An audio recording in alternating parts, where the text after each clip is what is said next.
On the screen, you can observe paper 1. It is the paper 1 syllabus. And see, I'm not going to go into the details of the syllabus right now. I'll just give you a brief framework within a few minutes. I want to give you an idea what is there.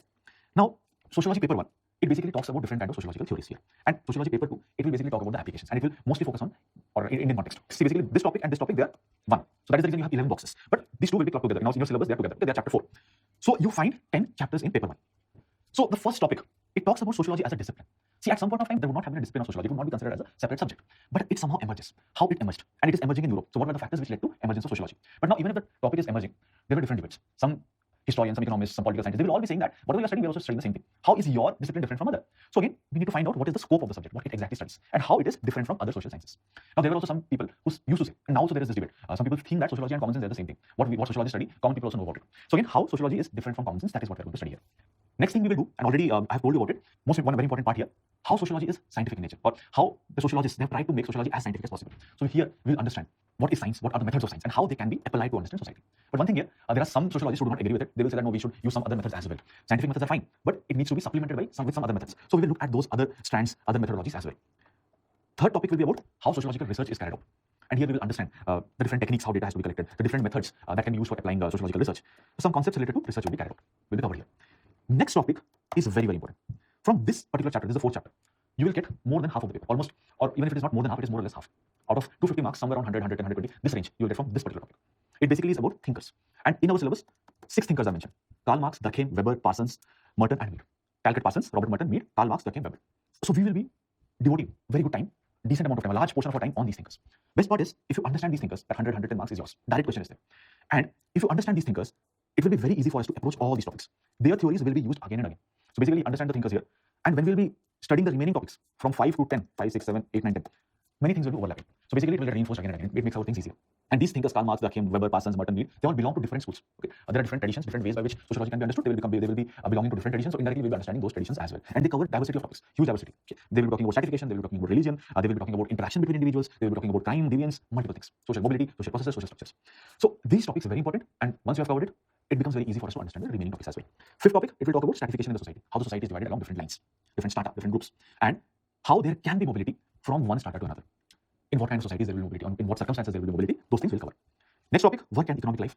How work is organized in different kinds of societies. What are informal and formal organization of work? How labor and society are linked together. Those things will be covering here. Next topic is politics and society. Again, a very interesting topic, covers a lot of dimensions. It will discuss about power. What is power? What are the different types of power? How power comes into being? How power is exercised by people? What is bureaucracy? What are the different dimensions of bureaucracy? Whether bureaucracy is making things more efficient or we have made it a steel cage. What are pressure groups? What are political parties? How they're different? What is the concept of nation state, citizenship? Again, you'll find relations with general studies paper 2 as well, where we discuss polity. And we'll also discuss about different kind of protests, different kind of reforms, different kind of social movements. We'll understand the dynamics, why it happens. We'll not just remember what are the social movements. We'll not be doing that. We'll rather be seeing how the movement starts. What are the factors which can lead to a movement? What are the factors which sustain a movement? Why some movements will not continue over a period of time? And it will help us understand many of the things that we see around us. Many of the movements that are right now going on. It will help us give us a clarity. So it can be a liberating experience as well.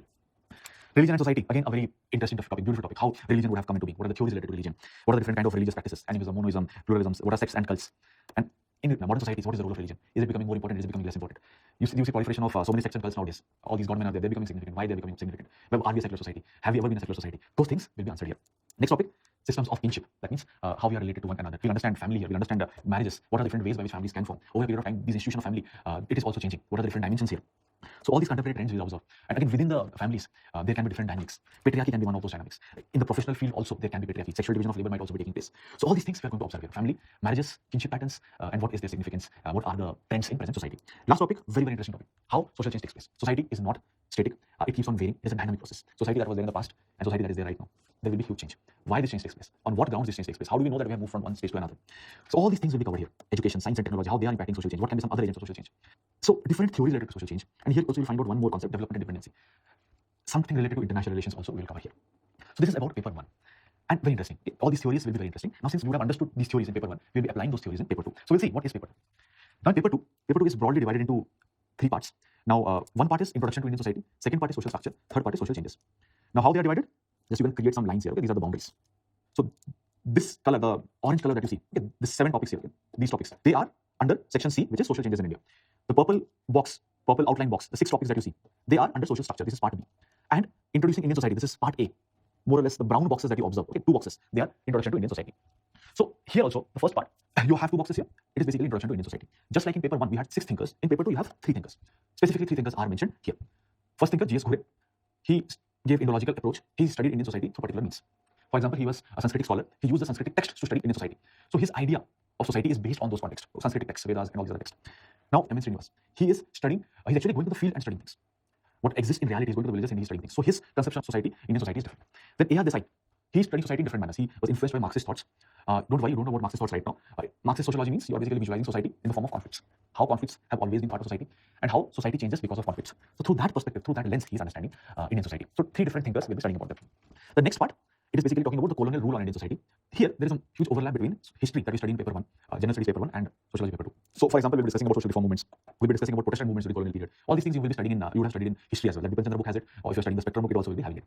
And a couple of more topics. What is how nationalism in India shaped up, how we are getting modernized over a period of time, how Indian tradition is getting modernized. So this is introduction to Indian society. This is basically building a base for Indian society. Then we will see what kind of structure is there in our society. Our society also has a structure. Now, what kind of structure it is? So we'll be understanding the rural and agrarian structure. We'll be understanding about our own villages. In our villages also, some changes would have happened. What are the changes? In agrarian society also, there would have been some changes. For example, we went for land reforms. So what were the components under that? Whether we have been successful in that or not. Second, tribals. They're also a very important part of Indian society. Almost 8% of our population is tribals. Now, how do you define who is a tribal? Where are they spread right now?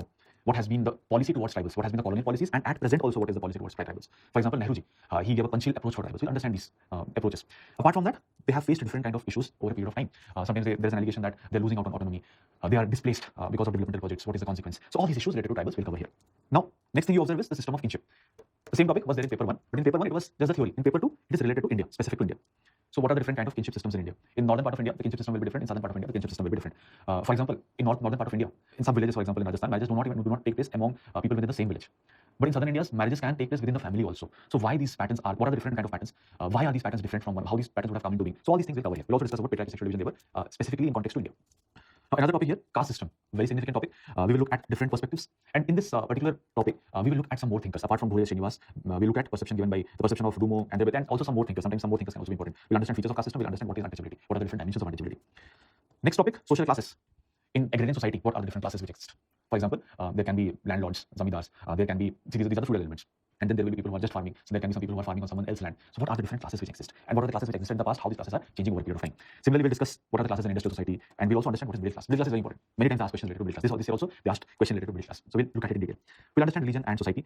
This particular topic is in paper 1, so its application in paper 2. Also, we will understand what are the issues that religious minorities face. So this basically talks about social structure. But our society is undergoing certain changes.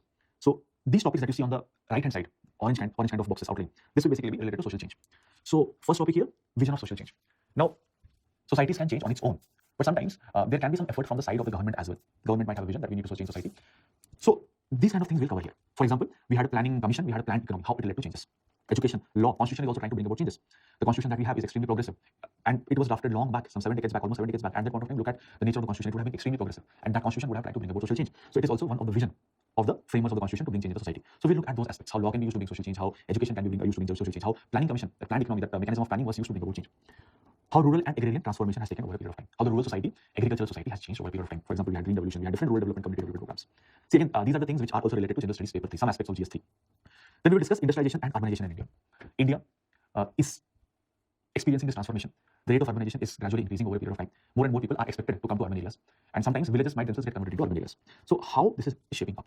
And again, it might have led to different kind of other problems as well. For example, slums deprivation is observed in urban areas. Urban poverty is a phenomenon. So we'll observe it here. Huge overlap between general studies and this particular topic.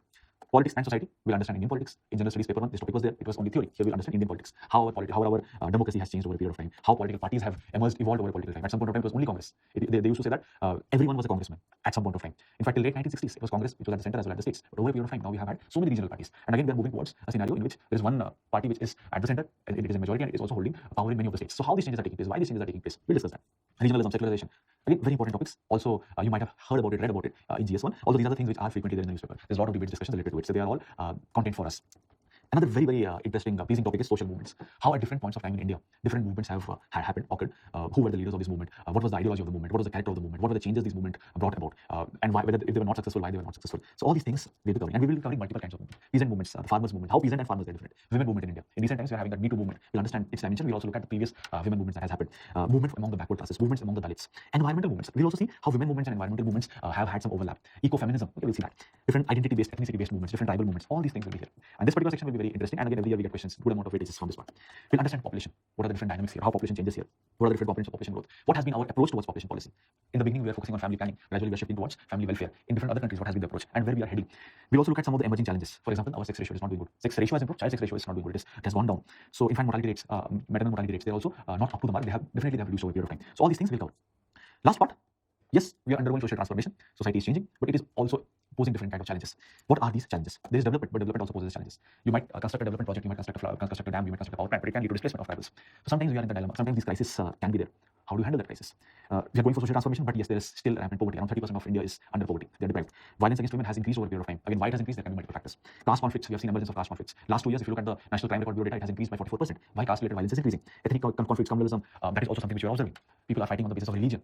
Religious symbols are getting glorified in the society. What can be the reason? Religion is also getting revived. More and more people are taking to religion. There is emergence of God-man. What can be the reasons? Then we'll also look at illiteracy and disparities in education. Some issues, some challenges in education. So this is about social change. And this sums up our discussion on the syllabus of General Studies, Sociology paper 2. So again, learning all these things is very exciting. And since these topics are such that you are always exposed to these things, you will also be enthused, or you will also be enthusiastic to grasp more and more about it. And for most of these topics, what we'll do is we'll look at the history, we'll look at the present, and we'll also look at what can possibly happen in future. Platform, this is going to be very, very important. So these are definitely a very important part of sociology as a discipline.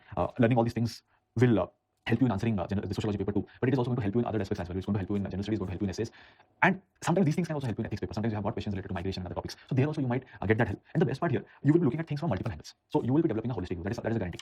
So if you're having a holistic view, again, it can help in other ways as well, in interviews and other places also to help you, and it is going to be an enriching experience. It is going to be an enlightening experience for you as an individual as well. So this is the best thing about sociology. You understand things around you, you understand the society, and indirectly it also helps you understand yourself.